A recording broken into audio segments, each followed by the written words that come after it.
Hey loves, December 11th, 2023, almost coming up on 7 p.m. you see, and I fixed my little Charlie Brown Christmas tree. Because it really isn't about the size of the tree, it's the size of the love that came from the idea of the tree. You know, Christ consciousness, really. You know, that was the light of the world. And he came in because he loved us so much, he really did. And he went all the way, and that was it. And I've heard a lot of people say today that it's about what matters, not what doesn't matter. Well, let's think about that. I think anyway, if you bear with me, love bears it all for you, really. Anyway, yeah, what really matters? I remember there was this one day I was in class and there was this little girl who wanted to play with this other little girl, right? And this little girl just got a brand new tablet and she's tapping away on it, tap, tap, tapping. And this other little girl happened to be her sister and who wanted to play with her in the worst possible way. And so the little girl's sitting there on their tablet, tapping on a brand new tablet away.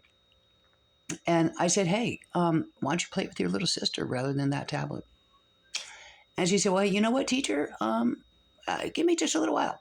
And yeah, then I'll play with her. I got to be on my tablet right now. Okay. So I said, how long do you need? But give me about 45 minutes. Okay, an hour. Okay, well, how about we give you an hour? Then you play with your little sister because she really matters. And, you know, so yeah, we'll be patient as chips that way you are on your little bits. And sure as chips, we'll go back, you know, little sister goes back about an hour later because she's watching the clock. She wants to play with her sister, you know. And sure as chips, her sister said, can I just have another 45 minutes, please? I'm right in the middle of this, and I just got this brand new tablet, and I know you've been waiting patient as chips, but can you wait another 45 minutes? And so I come up behind my little student, and I said, hey, you know, this is the second time, you know, where your sister's actually patiently because she really wants your attention and your time. But I'll tell you what, you know, I said, is that okay with you? Little sister says, I guess. I've been waiting 2 hours now. I guess I could wait a little while longer. So the little girl goes back and she's playing by herself at the table. I feel bad for her. So I go and I sit next to her and I start playing with her. You know, little Barbies and stuff like that, you know, waiting for sister. And sure, chips go back, you know, an hour later, 3 hours down the road now. And there's her sister just tapping away on her tablet, man. Just can't get enough of that, chips. She just got it, you know. It's a tablet. And little sister goes, will you please play with me now? I've waited patiently for 3 hours. And sister says, I need a little more time. And I said, hey, sister, I said, can I see that little tablet of yours? Hey, come on, let me see just for a second there, sister. And I took the tablet and I went snap and cracked that jack. And I said, you know what, sister? I said, never put what matters above what really matters. Don't put matter above what really matters here. Because you're making it quite apparent your tablet and your time on your tablet is far more important than your sister. And you never know when you don't have any time left with your sister. The tablet, you can always buy another one, but your sister, you can't. And that time is really priceless. So I snapped the tablet. I did. I took responsibility for it fully. But it was a lesson. And I'm hoping that that little girl never forgot it. Because a lot of people have put matter above what really matters.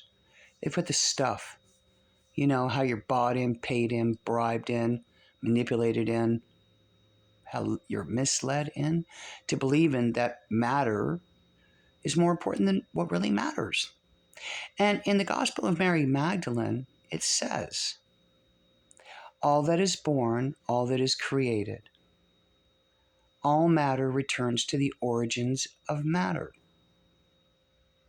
But do we as spiritual beings? Well, yeah. If you are rooted in darkness you become. And if matter becomes more important than what really matters, well, then you're kind of rooted in the material, in what doesn't matter. But if you're rooted in the light and you recognize that someday your sister could go out of sight, you may never see her again, well, you might want to take account of the time you spent on what didn't matter and put it above what really does. And that was God's love. God sent his only begotten son, his only one, to show us the light of Christ and to love us all the way and to come back and come back and come back again and again. And the light of Christ was the gift, not the matter. It's like, what's the matter? How much matter do you need anyway? Right at 5:15.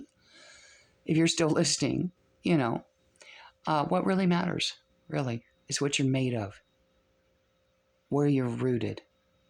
Are you putting matter above everybody else? And as long as you have what you think matters, you're better than everybody? No way. It just shows how shallow you be. That's why Christ came as an innocent baby with nothing, really. And God had him born into a manger, not a hotel or a high-class, hospital. No, he was born in the dirt because we're no better than anybody. And matter does not make us matter. What matters is where we're rooted in our hearts and our love, and recognizing what's really and truly within. Because the matter's going to be here long after you're gone, sister. And that's a matter of fact. Yeah, I love you. And God does too. I know I wanted 609. I can get long-winded, Irish, double-edged sword, gift of gab, curse of blab, but I hope you got the point, loves. Love you so much. And so does God. That's endless. Love you.